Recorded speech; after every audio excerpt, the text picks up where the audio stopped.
How to enroll in Wells Fargo online banking.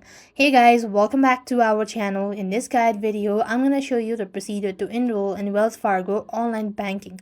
So basically, to enroll in Wells Fargo online banking, you'll need your social security and tax identification or account number, email, phone number, and then verify.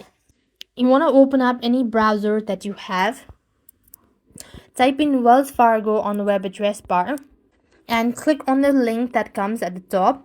Now then, you simply want to click on get started at the bottom, and now you want to go ahead and start with the registration process.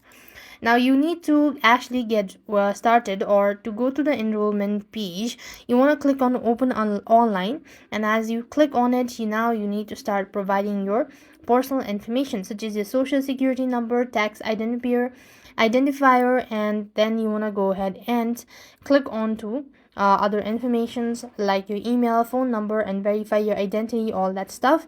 And with that being said, you'll have successfully registered for a Wells Fargo online banking account. So that's all. I hope the video was helpful. Make sure to like, share, and subscribe.